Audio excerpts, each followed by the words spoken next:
What's up guys, it's Jake with Adventure GT and I got another short little video for you guys. Today we're going to be installing rear shocks on the Baja, but there's an upgrade. We're actually going to be putting Toyota shocks on to give us more payload capacity. These shocks are supposed to give you an extra 500 pounds of payload, and actually it also gives you a little bit extra lift. So let's jump right into it, get you guys hooked up. All right, so these are not the best filming conditions. It is getting really late and I have a road trip coming up, so I need to get this fixed tonight. So just bear with me with the video quality and I'll try to make a good one. All right guys, so like I said, these are the front shocks off of a 95 to like 2005 Toyota Tacoma. And the front shocks will fit the rear of your Subaru once you change out this top hat right here. So you swap the Toyota top hat for a Subaru top hat and it just bolts up fine. And you can tell these springs are extra beefy. These will change your ride quality. It'll ride a little rougher, but you'll actually gain some extra lift. So it's just a nice little upgrade for you. And I picked these up at AutoZone because they were just readily available. And here's the part number for you. They do mark them left and right. I don't think it matters in this application, but yeah, grab that part number right there and you guys can do this too. But okay, so there's a little bit of prep work that comes into getting these shocks out. And to gain access to the bolts, you actually have to remove your back seat because the shock bolts are actually right down there. So you'll have to remove your jank subwoofer to gain access to those bolts. And then also you'll have to pull apart some of the interior trim to gain access to those bolts up top. So go ahead and start from your interiors, take these bolts out, and that's how we start. So that we got that out of the way. Right down in here. So right there, your two strut bolts, one there and one there. So once you loosen those up, you'll be able to drop the shock out of the way.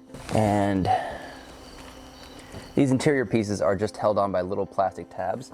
So you can just give them a quick little yank and they pop out, get you better access to those bolts. You have to pull your clips back out if they get stuck in there though. You can see right there too how these things are actually held in. The strut mount bolts are 14 millimeter, so just grab a ratchet, 14 millimeter, and go ahead and loosen all four of these.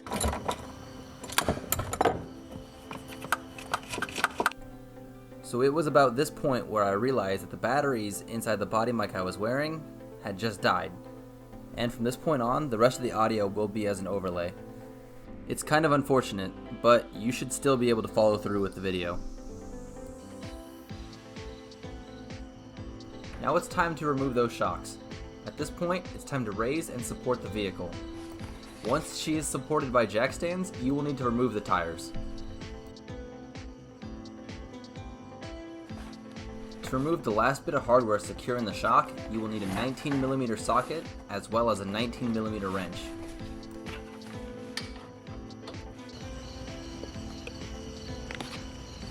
There is just enough clearance here for you to slip on your wrench to remove this last nut. If this is the first time that you've removed the shocks on your vehicle, you will probably need a breaker bar and some sort of penetrating fluid. This bolt may be stubborn to remove. You may need to hammer it out a little bit using the nut to avoid thread damage. Once enough of the backing is exposed, you can use a pry bar or a punch to finish driving out the bolt.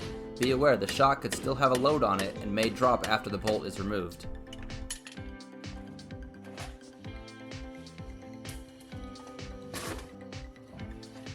With the last bolt removed, we're free to wiggle the shock out from among the other control arms, dropping it out of the way. The shocks that I just removed are also from the Toyota Tacoma, but they are the Monroe brand. The springs both claim to be the same, but the AutoZone one has more coils to it. Because of how rough the vehicle already rides, I will be reusing the Monroe Springs with this setup. This will still gain the extra lift over stock Subaru springs and a little bit extra travel in the shocks. Now comes the exciting yet dangerous part, removing the springs to change the top hat or mount from Toyota to work with Subaru. As you can see, the new parts come with security tape and warning signs indicating how dangerous removing the top mount actually is. Extreme injury can occur if you're not careful. Luckily, I'm pretty good at ignoring warning signs.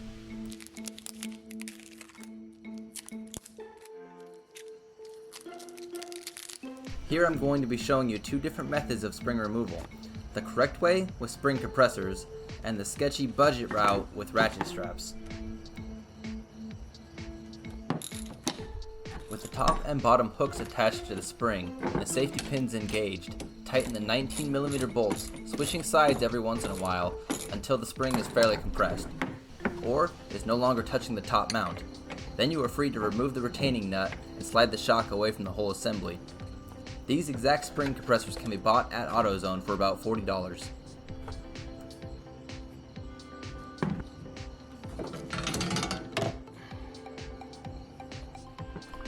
Next comes the new shock.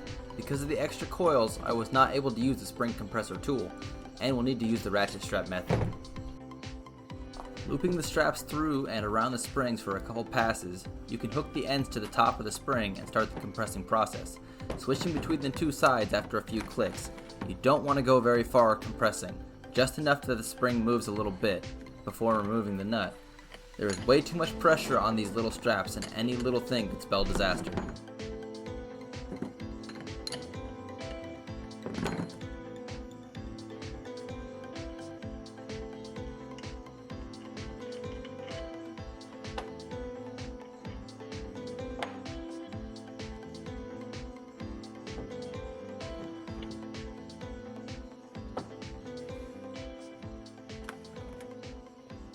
Now that you have the shock removed, you are left with a time bomb.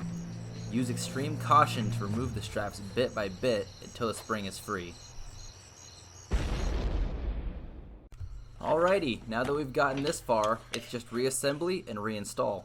So, let's just reverse our steps and let the montage play.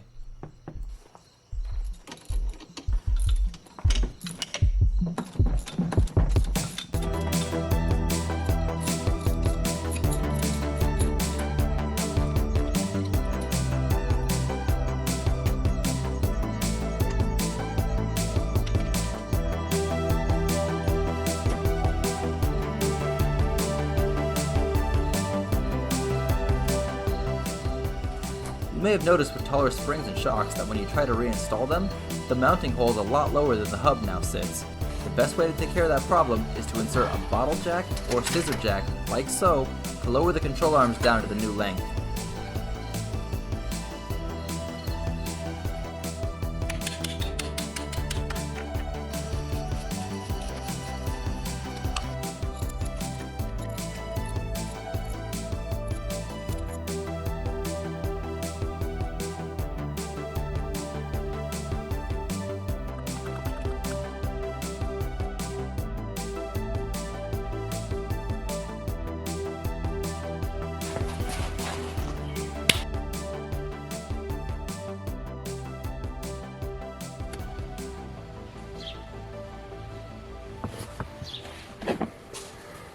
Alright guys, so that'll be a wrap on this video. It did take me about 6 hours to get all the springs changed out and the shocks reinstalled. So I guess use that as a guide, kind of give or take a couple hours depending on your skill. But yeah, it's actually not too bad a job. The worst part is the springs, and the benefits are clearly there just to get that extra bit of lift and the extra bit of payload depending on what you guys are carrying around. But yeah, I think that wraps everything up. So if you enjoyed this video, maybe consider subscribing to the channel. Again, this is Jake with Adventure GT, and I'll catch you later.